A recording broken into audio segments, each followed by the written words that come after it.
अल्लामा नस्वी से पूछा गया क्या खाने काबा अपनी जगह से दूसरी जगह जा सकता है? अल्लामा नस्वी फरमाते हैं ये खिरक़े आदात से है, करामत से है, और करामत अहले सुन्नत वल जमाअत के नजदीक जायज है।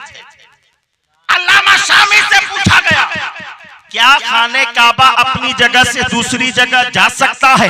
तो अल्लामा शामी ने फरमाया मैंने इस्तिक़बाल क़िबला के बहस में पहले ही लिख दिया है कि अगर खाने काबा अपनी जगह मौजूद न हो तो फिजा में रुक करके नमाज पढ़ी जाए। पता ये चला हमारे उलमा का ये अकीदा रहा है खाने काबा अपनी जगह से जा सकता है, फुक़हा का ये अकीदा रहा है खाने काबा अपनी जगह से जा सकता है, और गया है, बार बार गया है। ये अलग बात है किसी की नजर न पड़ी हो, लेकिन जब अल्लाह की एक महबूब बंदी हजरत राबिया बसरिया जब वो खाने काबा की जियारत के लिए जा रहे हैं और इधर अल्लाह के एक महबूब वली हजरत इब्राहिम इब्ने अदहम जो हर 2 कदम पर नफल नमाज पढ़ते हुए खाने काबा के लिए तशरीफ ले जा रहे हैं, और जब हजरत इब्राहिम इब्ने अदहम खाने काबा पहुंचे तो क्या देखा?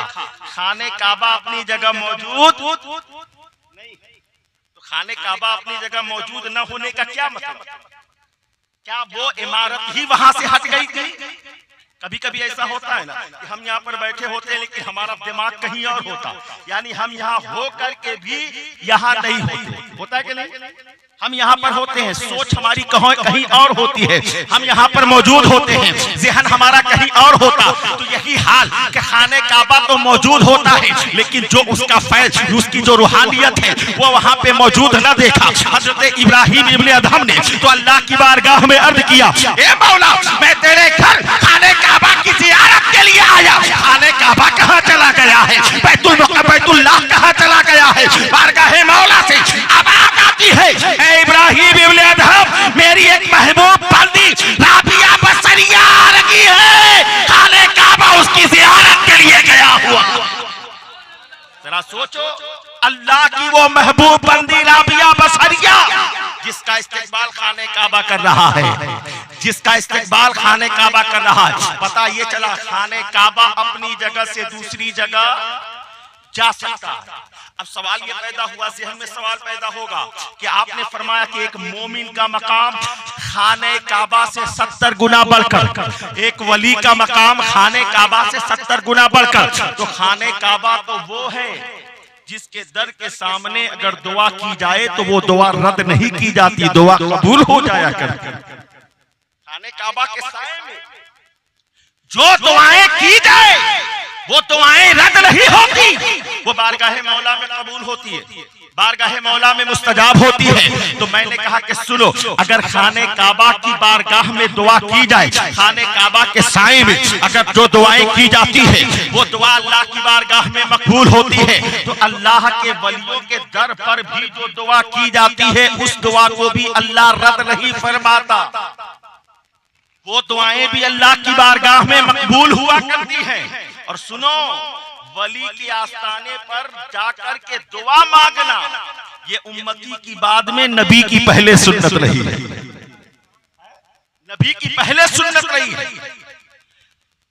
हजरत मरियम, हजरत ज़करिया अलैहिस्सलाम की किफालत है, हजरत ज़करिया अलैहिस्सलाम है, हजरत मरियम के लिए एक हुजरा बना, एक तरीके से माल उनके लिए खानका बना दिया, इबादत गाह बना दिया। हजरत मरियम है वहां पर इबादत कर रही है, अल्लाह की बंदगी कर रही है। हजरत ज़करिया फरमाते हैं कि जब मैं कहीं जाता तो मैं वहां उसमें ताले लगा देता, और जब मैं आता तो ताले को खोला करता। अब हजरत ज़करिया फरमाते हैं कि एक दिन मैं आया, मैंने ताला खोला, दरवाजा खोला तो मैंने क्या देखा कि मरियम के पास बिन मौसम के फल नजर आ रहे हैं। क्या मतलब?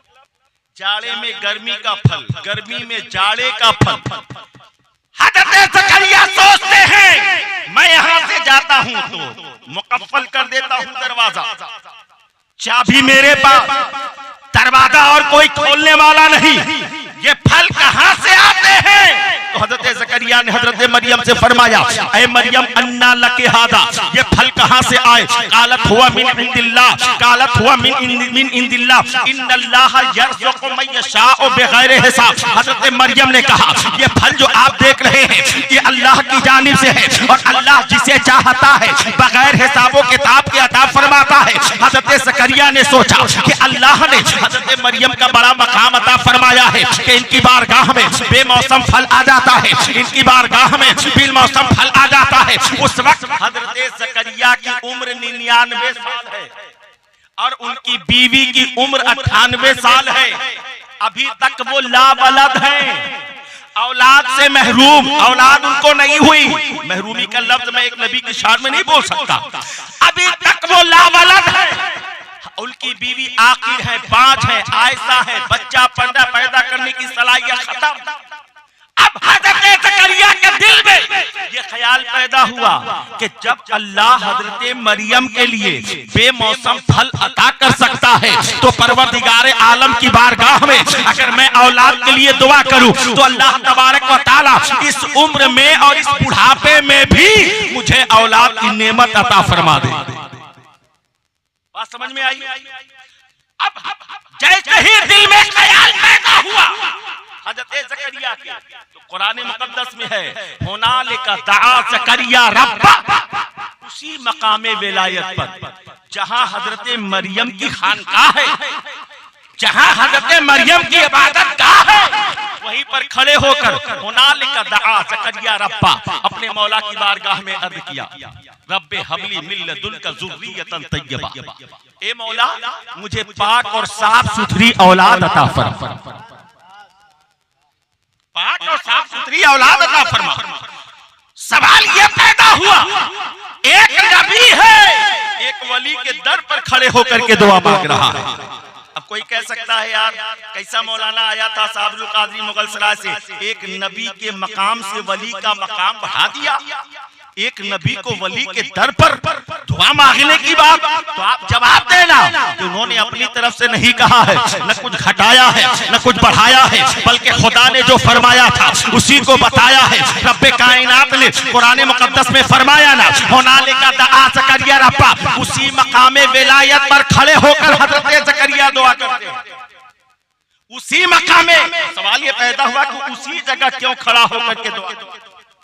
अगर दुआ करना था तो खाने काबा चले गए होते, वहां से दुआ कर लिया होता, हतीम से दुआ मांग लिया होता, सफा मरवा से दुआ मांग लिया होता, हैकले सुलेमानी से दुआ मांग लिया होता, रुकने यमानी से दुआ मांग लिया होता, रुकने इराकी से दुआ मांग लिया होता, और जहां मुक़द्दस अल्लाह की निशानियां हैं वहां से दुआ मांगा होता। एक वली के दर से दुआ मांगने की वजह क्या? सवाल पैदा हो सकता है, एक वली के दर से दुआ मांगने की वजह क्या है? इसके बहुत सारे वजूहात हो सकते हैं, लेकिन एक सबब जो हो सकता है वो मेरा नाक़िस अक्ल ये कहता है कि अल्लाह तबारक व तआला अलीम बिज़ाति सुदूर है, वो दिलों के हालात को जानने वाला है। मेरे परवरदिगार आलम को मालूम था एक जमाना ऐसा आएगा जब लोग कहेंगे कि ऐ लोगों अगर मांगना है अल्लाह से मांगना है तो किछौछा जा करके न मांगो, अल्लाह से अगर मांगना है तो अजमेर जा करके न मांगो, अल्लाह से अगर मांगना है तो देवा जा करके ना मांगो, अल्लाह से अगर मांगना है महबूब इलाही के आस्थाने से ना मांगो, अल्लाह से अगर मांगना है मखदूम माहिम के दर से ना मांगो, अल्लाह से अगर मांगना है शाह सैयद अब्दुल रज़्ज़ाक़ के दर से ना मांगो, हज़रत गाज़ी शाह के दर से ना मांगो। इससे पहले कि ये मामला बचाए अल्लाह ने एक नबी को वली के दर पर भेजकर दुआ मंगाई ताकि दुनिया जान ले कि जब एक नबी वली के दर पर जाकर दुआ मांग सकता है तो उम्मती गौसे आदम के दर पर क्यों नहीं मांग सकता है, गरीब नवाज के आस्थाने से क्यों नहीं पुकार सकता? नारे तकबीर, नारे रिसालत, अज़मते औलिया कॉन्फ्रेंस, उलमा अहले सुन्नत। और हम अल्लाह के वलियों की बारगाह में जाते क्यों हैं? क्यों? इसलिए इन्न रहमतल्लाहि करीबुम मिनल मुहसिनीन, अल्लाह की रहमतें इन वलियों के नजदीक हुआ करती हैं। बात समझ में आई? अल्लाह की रहमतें उन बुजुर्गों के ऊपर अल्लाह नाज़िल फरमाता अपनी रहमतें।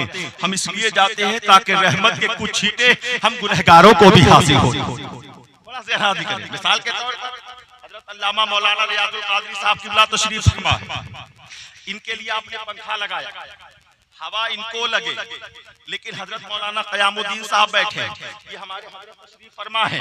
सवाल मैं आपसे पूछूं और आप भी अपना ज़हन लगाएं। पंखा लगाया गया अल्लामा रियाजुल कादरी के लिए, पंखा आपने लगाया अल्लामा रियाजुल कादरी के लिए, अपने पीर तरीक़त के लिए, अपने सज्जादा नशीन के लिए, लेकिन सवाल ये पैदा हुआ क्या हवा सिर्फ इन्हीं को लग रही है या फिर अगल बगल जो बैठे हैं हवा उनको भी लग रही है? बोलो भाई, इनको लग रही है या हज़रत अल्लामा साहब को भी हवा लग रही है या फिर हमारे अल्लामा क़यामुद्दीन साहब को हवा लग रही है? तो आपका जवाब यही होगा, पंखा तो चलाया गया था अल्लामा रियाजुल कादरी के लिए, लेकिन इनके अगल बगल जो बैठे हैं हवा उनको भी लग रही है, फायदा वो भी उठा रहे हैं। यही तो हम कहना चाहते हैं। हम बुजुर्गों के आस्थाने पर इसलिए जाते हैं, करीम नवाज के दर पर इसलिए जाते हैं, महबूब इलाही के दर पर इसलिए जाते हैं, मखदूम के आस्थाने पर इसलिए जाते हैं, के दर पर इसलिए आते हैं, काती शाह के आस्थाने पर इसलिए आते हैं। ये अल्लाह के महबूब हैं, इनके ऊपर अल्लाह अपनी रहमत नाज़िल करता है। इनके करीब हो जाओ ताकि रहमत के कुछ छींटे हमें भी हासिल हो जाए। हम अल्लाह की रहमत हासिल करने के लिए इन बुजुर्गों की बारगाह में जाते हैं। जी लग रहा है कि नहीं? हाथ उठाइए जिनका जी नहीं लग रहा है। सभी लोग जरा मोहब्बत से बोलो, हम क्यों जाते हैं अल्लाह के वलियों की बारगाह में? ताकि रहमत के कुछ छींटे। अच्छा, एक बार तो मैं गया अल्लाह के वली की बारगाह में, ख्वाजा गरीब नवाज की बारगाह में, तमसीलन में बताने के लिए एक मिसाल में देना चाहिए। गया मैं तो आप देखेंगे वहां पर अजीब अजीब दीवाने आपको मिलेंगे। एक दीवाना कह रहा है ख्वाजा 10 रुपया दे, ख्वाजा 10 रुपया दे, ख्वाजा 10 रुपया दे। तो ख्वाजा अगर देते हैं तो क्या कब्र से निकल करके देते हैं? आज हम लोग भी हैं 2 रुपए का लाची दाना 1 लाख रुपए का सपना लेकर जाते हैं। 2 रुपए का लाची दाना का फातिया कराएंगे और 1 लाख रुपए का ख्वाब रखेंगे कि 1 लाख का हमारा फायदा हो जाए। 2 रुपए नीयत जैसी नीयत वैसी बरकत। वलियों की बारगाह में जाओ तो ईमान और अकीदा और यकीन के साथ जाओ। सुना होगा आपने वाकया, जब बादशाह औरंगजेब ख्वाजा गरीब नवाज की बारगाह में गए फातिहा पढ़ने के लिए, क्या देखा वहां पर? कुछ अंधे बैठे हुए। ख्वाजा की बारगाह में कहते ख्वाजा आंखों में रोशनी दे। बादशाह गया वहां पर, बड़ा मशहूर वाकया। बादशाह ने पूछा यहाँ पर कितने साल से ख्वाजा की बारगाह में तुम रोशनी मांग रहे हो? कहा 3 साल हो गए। कहा 3 साल हो गया। कहा 3 साल से तुम्हारे आंखों में रोशनी नहीं आई? कहा नहीं। कहा मैं जा रहा हूँ फातिहा पढ़ने, फातिहा पढ़ करके आ रहा हूँ और इसके बीच में अगर तुम्हारे आंखों की रोशनी नहीं आएगी तो मैं तुम्हें कत्ल कर दूंगा, मैं तुम्हें कत्ल कर दूंगा।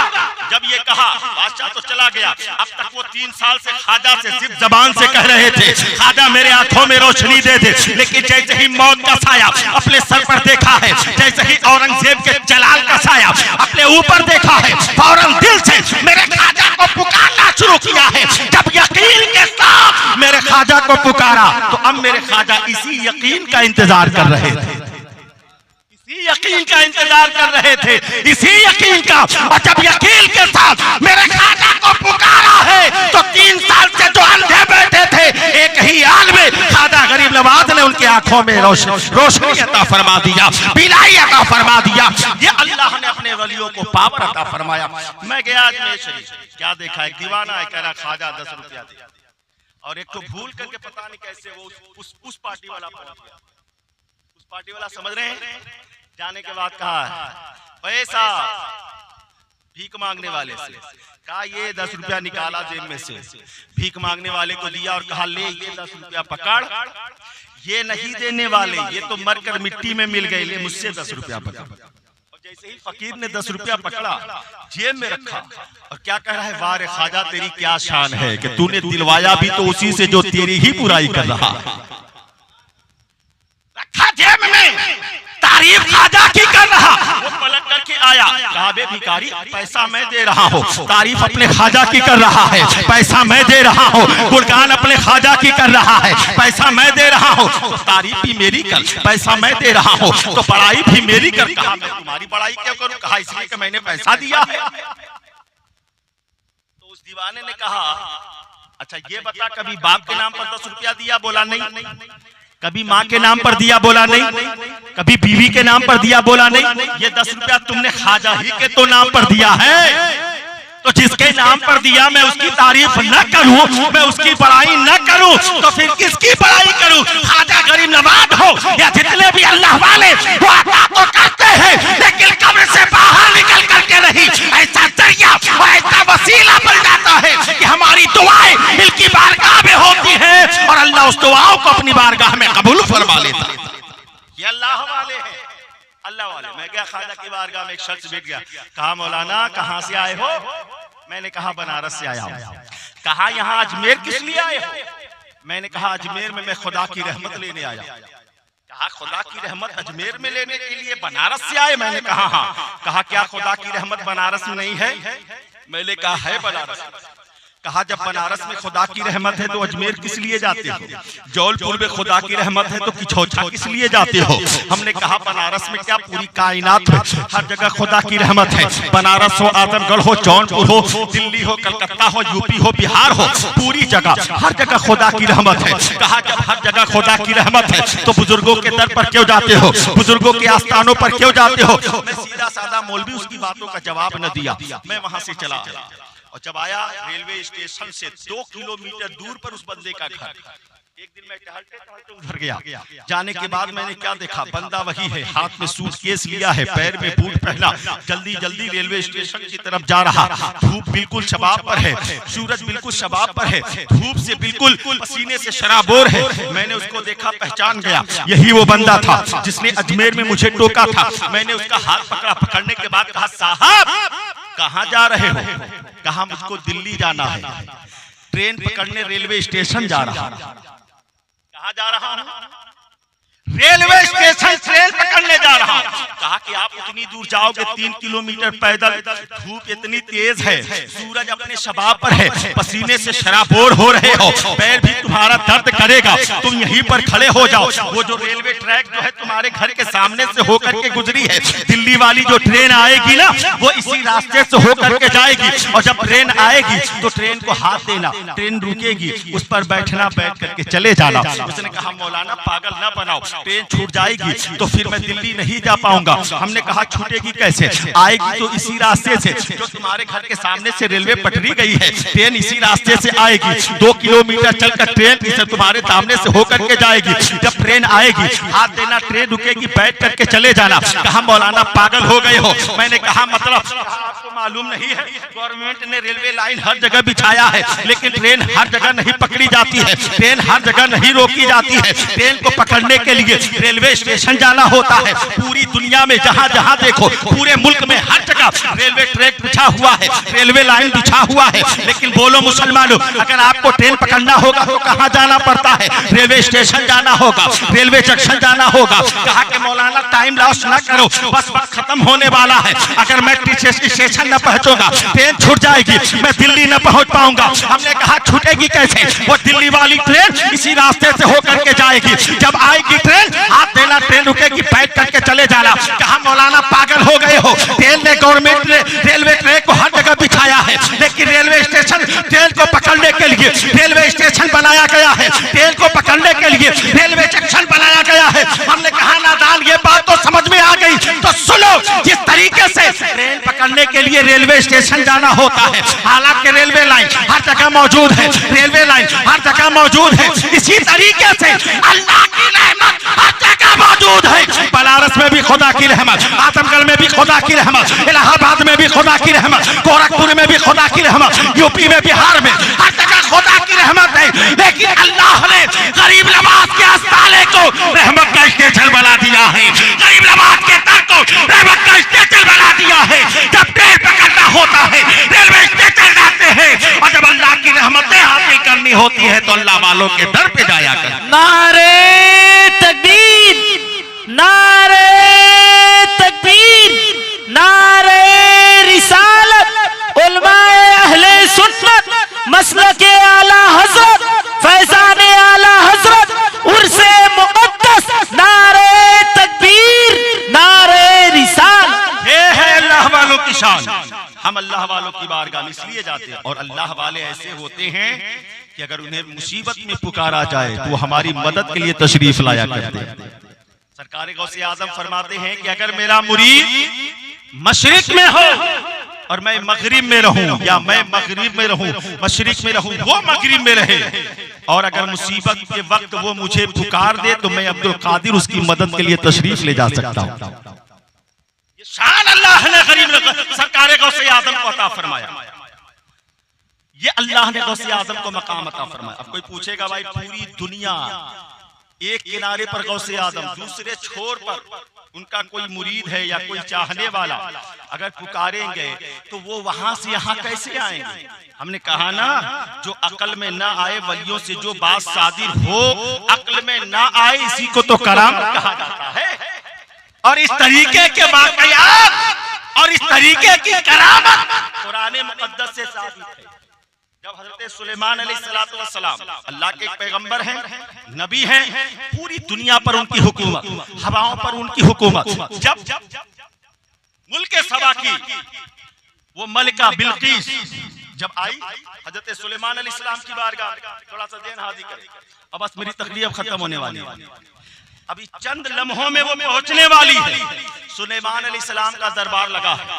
सुलेमान अलैहिस्सलाम ने फरमाया अपने दरबारियों से, तुम में है कोई जो मलिका बिल्कीस के आने से पहले उसका तख्त जो यहाँ से हजारों किलोमीटर दूर उसके मुल्क सबा में है, उसे उठा करके मेरी बारगाह में हाजिर कर दे। जानते हैं उस मलिका बिल्कीस का तख्त कितना बड़ा था? रिवायतें मुख्तलिफ है। एक रिवायत ये मिलती है कि 80 हाथ लंबा, 80 हाथ चौड़ा, 40 हाथ ऊंचा, जरो जवाहिरात से मुज़य्यन वो तख्त। हजरत सुलेमान अलैहिस्सलाम ने कहा कि मलिका बस चंद लम्हों में आने वाली है, तुम में से कोई है ऐसा जो उस तख्त को मलिका के आने से पहले मेरी बारगाह में हाजिर कर दे? तो कुरान शरीफ में है, क़ाला इफ़रीतुम मिनल जिन्न, जिन्नों में से एक जिन खड़ा हुआ, देव खड़ा हुआ, उसने कहा हुजूर मुझे इजाजत दे, मैं पलक झपकने से पहले, आपकी मजलिस बर्खास्त होने से पहले वो तख्त आपकी बारगाह में हाजिर कर दूं। तो सुलेमान अलैहिस्सलाम ने कहा कि नहीं, वो तख्त मुझे और पहले चाहिए। तो हजरत सुलेमान अलैहिस्सलाम की उम्मत के वली हजरत आसिफ इब्ने बरखिया खड़े हुए, वो खड़े हुए और खड़े होने के बाद कहा हजरत मुझे इजाजत दे। कहा कितनी देर में लाओगे? कहा हुजूर पलक झपकने से पहले मैं वो तख्त आपकी बारगाह में हाजिर कर दूं। ये कहा कि पलक झपकने से पहले वो तख्त आपकी बारगाह में हाजिर कर दूंगा, ये कहा और फौरन जब देखा तो वो तख्त हजारों किलोमीटर का फासला तय करके एक सेकेंड भर के अंदर हजरत सुलेमान अलैहिस्सलाम की बारगाह में वो तख्त हाजिर हो गया। बात समझ में आई? थोड़ा ज़हन हाजिर करें। चाय पीजिए लेकिन सुन्नत तरीके से। सरकार ने फरमाया दाएं हाथ से खाना, दाएं हाथ से पीना, ये अंबिया का तरीका है। बाएं हाथ से खाना, बाएं हाथ से पीना, ये शैतान का तरीका है। चाय भी पीजिए लेकिन सुन्नत तरीके से पीजिए। चाय भी पीते रहें, अपने अंदर इश्क़ मुस्तफ़ा की भी गर्मी पैदा करें और चाय की भी गर्मी पैदा करें। हमारे चचा जान पैर को फैला करके रखें, पैर को मोड़ कर, ये महफिल मुस्तफ़ा है, अदब के साथ तशरीफ रखें। जरा ज़हन हाजिर करें, तलब के बोलो सुभान अल्लाह।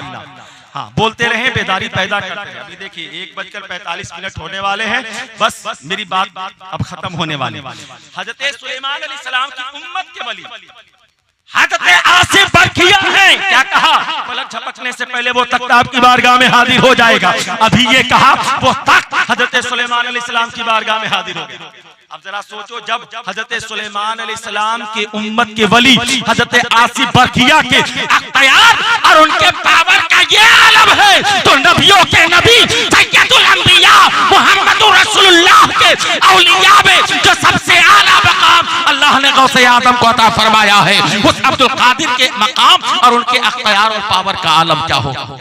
अब जब इस वाक़े को इंग्लैंड में किसी आलिम दीन ने बयान किया, अब देखिए परेशानी मुझको हो रही है, थोड़ा ज़हन हाजिर करें, जरा मोहब्बत से बोले, बस 2-4 मिनट में ये वाकया जो मैंने छेड़ा उसको खत्म करता हूँ, बात को खत्म करता हूँ। था जैन हादी करी, जैन हादी तकरीर को भी मैंने कहा ना, मैं गुलाम नूरे मुजस्सम नहीं हूँ, ना मैं सोहराब रज़ा कादरी हूँ कि आपको अपने तरन्नुम रेजी से आपके अंदर एक चाशनी पैदा करूँ, आपके अंदर एक सुनने की क्या जो शौक है वो पैदा करूँ। अल्लाह ने मुझे टूटे फूटे अल्फाज कुछ अता फरमाए जिससे मैं अपने आकाओं की बारगाह में खिराज अकीदत पेश कर लेता हूँ। आपका भी हक बनता है कि जब नबी की बात या उसके महबूब वलियों का जिक्र किया जाए तो मोहब्बत के साथ सुना करें, जहन हादी करें, महफिल में बैठा करें तो ये तसव्वुर किया करें कि हम और आप यहाँ पर किसी दुनियादार की बात सुनने नहीं आए हैं, मदीने के ताजदार की बात सुनने आए। देखिए मेरी बात, हजरत आसिफ बरकिया कौन? हजरत सुलेमान अलैहिस्सलाम की उम्मत के वली। जब उनके पावर का ये आलम है तो इमामुल अंबिया में इमामुल अंबिया सैयदुल अंबिया सरकार मुस्तफा की जात है, और सरकार मुस्तफा के वलियों में तमाम वलियों के सरदार सरकार गौसे आदम के मकाम का आलम क्या हो गया। अच्छा, जब इस वाक़ये को लंदन में एक आलिम दीन ने बयान किया कि वो मलका बिल्किस का तख्त जो 1000 किलोमीटर के फासले पर था, 80 हाथ लंबा, 80 हाथ चौड़ा, 40 हाथ ऊंचा, इतना भारी, इतना भरकम पत्थर, वो आया सुलेमान अलैहिस्सलाम की बारगाह में। तो एक अंग्रेज था, इतना लंबा चौड़ा सुलेमान अलैहिस्सलाम की बारगाह में कैसे इतनी जल्दी आ गया? सेकेंड भर में वो आ गया। अब दिमाग लगाना शुरू किया कि अगर बाई प्लेन लाया जाता तो इतने घंटे लगते, बाई ट्रेन लाया जाता तो इतने घंटे लगते, लेकिन यहाँ 1 सेकेंड से पहले वो तक हजरत सुलेमान अलैहिस्सलाम की बारगाह में हाजिर हो गया। अब उसके दिमाग में बात आ नहीं रही है। अब बड़े बड़े उलमा से, बड़े बड़े फुक़हा से, बड़े बड़े मशाइख के पास गया, मदरसों में गया, लोगों से पूछा ये बताओ आखिर वो इतना बड़ा तख्त हजरत सुलेमान अलैहिस्सलाम की बारगाह में कैसे आ गया? बात समझ में नहीं आ रही है, अक्ल में बात घुसती नहीं है। लोगों ने कहा ये करामत है, ये करामत है, लेकिन कुछ बातें ऐसी होती हैं कि आदमी जब तक उसका प्रैक्टिकल न देख ले तब तक उसको उसका दिल मानने के लिए तैयार नहीं होगा। समझ में आई? अब उलमा ने कहा ये करामत है, ये करामत है, लेकिन उसका दिल मानने के लिए तैयार नहीं। तो कुछ लोगों ने कहा ऐसा है कि पाकिस्तान चले जाओ, वहां पर बड़े बड़े उलमा हैं, बड़े बड़े मशाइख हैं, वहां पर जाओ तुम्हारे सवाल का जवाब मिल जाएगा। तो अब इंग्लैंड से, लंदन से वो उसको लेकर एक जमात आई। वो जमात कौन सी थी? वो जमात वही थी जो बुजुर्गान दीन की अजमतों का इनकार करने वाली। वो जमात लेकर के आई, और जब जमात लेकर पाकिस्तान आई तो कभी इस मदरसे में जाए, कभी उस मदरसे में जाए, कोई भी सवाल का जवाब उसके तशब्बी बख्श उसको जवाब नहीं मिल पा रहा। सारे लोग कहते ये करामत है, ये करामत, लेकिन उसका दिल उस चीज को मानने के लिए तैयार नहीं। लोगों ने सोचा यार चलो ये पाकिस्तान आया है, इसको सवाल का जवाब नहीं मिल रहा है तो कम से कम पाकिस्तान ही इसको घुमा दिया जाए। पाकिस्तान के शाहराहों को घुमाया जा रहा है, पाकिस्तान के मीनारों को दिखाया जा रहा, यहाँ वहां घुमाया जा रहा, और इसी घूमते घामते एक ऐसे रास्ते से गुजर हुआ जहां पर अल्लाह के एक महबूब अली हजरत दाता गंज बख्श रहमतुल्लाह अलैह का आस्थाना मौजूद। पाकिस्तान की एक बहुत अजीम बुजुर्ग शख्सियत है हजरत दाता गंज बख्श रहमतुल्लाह। ख्वाजा गरीब नवाज इनकी बारगाह में जब हिंदुस्तान आए तो इनकी बारगाह से होकर के आए, वहां पर आपने चिल्ला भी किया हजरत दाता गंज बख्श रहमतुल्लाह अलैह की बारगाह के जैसे ही गुजर हुआ और उनके गुंबद पर जब इस अंग्रेज की नजर पड़ी तो नजर पड़ते ही उसने कहा गाड़ी रोको, गाड़ी रोको। गाड़ी रुक गई, और जैसे ही गाड़ी रुकी तो उसने अंग्रेज ने हजरत दाता गंज बख्श रहमतुल्लाह अलैह के आस्थाने की तरफ इशारा करके पूछा ये बताओ ये क्या है, ये क्या है? तो अब तो वो लोग थे जो बुजुर्गों की अजमतों का इनकार करने वाले कि हम बुजुर्गों की बारगाह में जाएं तो कहें कि ये कब्र पुजवा है, हम कब्रिस्तान पे जाएं, मज़ारों पे जाएं, बोले ये कब्र पुजवा है, कहे कि अरे ये कुछ नहीं, चलो यहाँ से। कहा नहीं, हमको इसके अंदर जाना। हाँ क्यों? कहा कि हमें यहाँ से मोहब्बत की खुशबू आ रही है। जाने वाले तो वो भी थे लेकिन खुशबू किसी और को नहीं आई, खुशबू उस अंग्रेज को आई। कहा मुझको इसके अंदर जाना है। कहा चलो भाई मेहमान है। गाड़ी रोक दी गई। वो बंदा नीचे उतरा। जैसे ही नीचे उतरा मजार के अंदर तशरीफ ले गया। मजार के अंदर हाजिर हुआ। जब अंदर गया तो क्या देखा, अंदर एक बुजुर्ग है जिन्होंने अपने हाथ में केतली पकड़ा हुआ है। एक हाथ में केतली है और उन्होंने अंग्रेज को देखा। तो अंग्रेज को देखने के बाद पूछा चाय पियोगे क्या? तो अंग्रेज तो ऐसे भी चाय के आशिक होते हैं। पूछा अंग्रेज से चाय पियोगे? अंग्रेज ने कहा यस मैं चाय पीऊंगा। अंग्रेज के सामने उस बुजुर्ग ने कप में चाय दिया और जैसे ही वो कप अंग्रेज के हाथ में थमाया और अंग्रेज ने उस कप को देखा और जैसे ही कप को देखा वो अंग्रेज बेहोश हो गया। अब जैसे ही बेहोश हुआ अब सारे लोग परेशान, ये बेहोश कैसे हो गया? जब कुछ देर के बाद वापस नहीं आया, ये सारे लोग अंदर गए, देखा जाए कि अंदर क्या कर रहा। जब लोग अंदर गए तो क्या देखा, अंग्रेज बेहोश पड़ा है, हाथ में कप इसके पड़ा हुआ है, वो बेहोश है। बेहोश थोड़ी देर के बाद जब होश आया तो होश आने के बाद उसने पूछा ये बताओ वो चाय वाले बाबा कहाँ चले गए? बात समझ में हाजिर है, दिमाग हाजिर है। कहा चाय वाले बाबा कहाँ चले गए? कौन चाय वाले बाबा? कहा एक चाय वाले बाबा थे जिन्होंने चाय दे करके हमारे सवाल का जवाब दे दिया। कहा चाय दे करके हमारे सवाल का जवाब दे दिया। कहा कौन सा सवाल? कहा वही सवाल जिसका जवाब तुम न दे सके कि वो एक लम्हे में हजारों किलोमीटर का फासला तय करके वो तख्त सुलेमान अलैहिस्सलाम की बारगाह में कैसे आया, उस सवाल का जवाब उस चाय वाले बाबा ने दे दिया। कहा वो कैसे? उसने कप को हाथ में लिया, लेने के बाद कहा ये कप देख रहे हो? कहा हाँ। कहा ये वो कप है कि यहाँ से 2000 किलोमीटर दूर हमारा मुल्क है, उस मुल्क में हमारा घर है। मैं अपने घर में बैठकर बेडरूम पे जिस बेड पर बैठकर जिस कप में मैं चाय पिया करता था ये वही कप है। क्या फरमाया? 2000 किलोमीटर दूर अपने घर में बैठकर जिस कप में मैं चाय पिया करता था ये वही कप है। उस बुजुर्ग ने ये कप फौरन हमारे घर से लाकर हमारे हाथों में देकर ये बता दिया कि जब तुम्हारे मुल्क से तुम्हारे पास 2000 किलोमीटर का फासला तय करके ये कप तुम्हारे पास आ सकता है तो 1000 किलोमीटर का फासला तय करके मुल्क के सबा से वो तख्त सुलेमान अलैहिस्सलाम की बारगाह में क्यों नहीं आ सकता? जरा सोचिए, अल्लाह ने अपने वलियों को वो पावर दिया